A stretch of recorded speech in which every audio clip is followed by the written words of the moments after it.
பட்டாறு என்ற கிராமத்தில் மீனாட்சி முத்தையா என்ற வயதான தம்பதிகள் இருந்தாங்க. அவங்க பையனை பட்டணத்தில் படிக்க வச்சாங்க. பையனும் படிப்பெல்லாம் முடிச்சுட்டு அங்கேயே ஒரு பெண்ணை திருமணம் பண்ணான். சிட்டியில் வேலையும் கிடச்சிச்சு.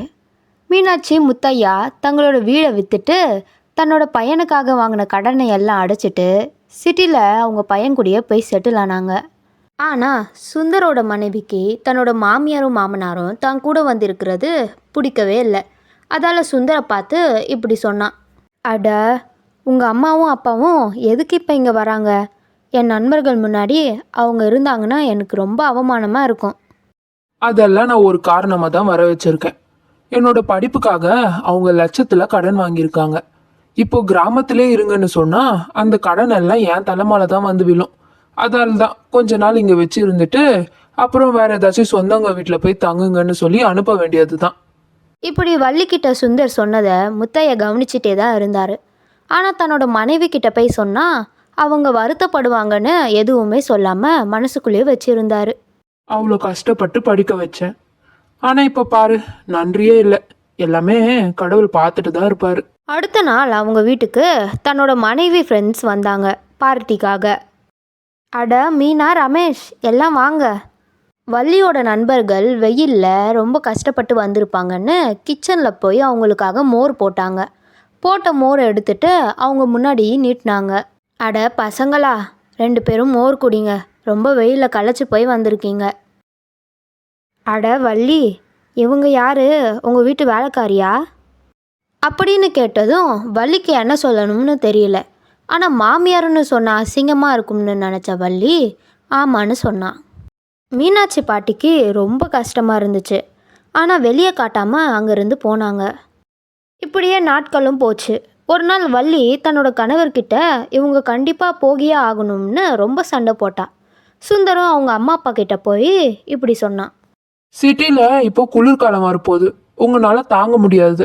அதனால 2 பேரும் சித்தி வீட்டில் போய் தங்கிக்கோங்க. இப்படி சுந்தர் சொல்ல ரொம்ப கஷ்டப்பட்டாங்க.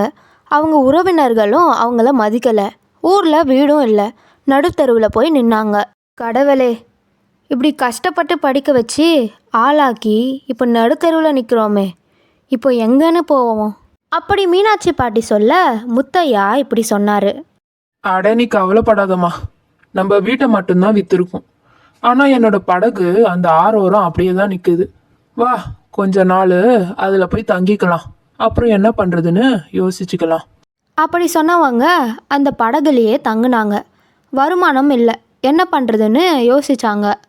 போட்டில் இப்போதைக்கு தங்கலாம், ஆனால் வருமானத்துக்கு எங்கே போகிறது? எனக்கு சமையலை தவிர ஒன்றுமே தெரியாது.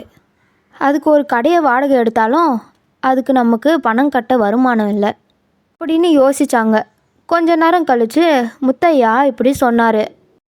அடடா, இது ஒரு நல்ல யோசனையாக இருக்கு அப்படி நினச்சவங்க அடுத்த நாளே கடை போட்டாங்க. இப்படியே ஊர் ஊராக போய் விற்றாங்க. ருசியை பார்த்த மக்கள் கொஞ்சம் கொஞ்சமாக வாங்க ஆரம்பித்தாங்க. இப்படியே ஒரு 2 ஆண்டு ஆச்சு. தங்க ஒரு வீடு கட்டினாங்க.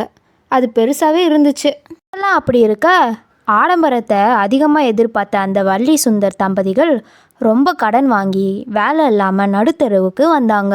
அப்போது அவங்க முன்னாடி ஒரு கார் வந்து நின்றுச்சு. அதிலிருந்து மீனாட்சி பாட்டி இறங்குனாங்க. அதை பார்த்து அவங்க 2 பேரும் தலை குனிஞ்சாங்க. அம்மா, எனக்கு இப்போ வேலை இல்லை. நல்லா பழகுன நண்பர்களும் இப்போ எங்களை விட்டு போயிட்டாங்க. இப்போ நடுத்தெருவில் நிற்கிறோம். நீங்கள் தான் எங்களுக்கு ஏதாச்சும் உதவி பண்ணணும். கண்டிப்பாக ஏற்றுக்கிறேன். ஏன்னா நீ என்னோட பையனாச்சே.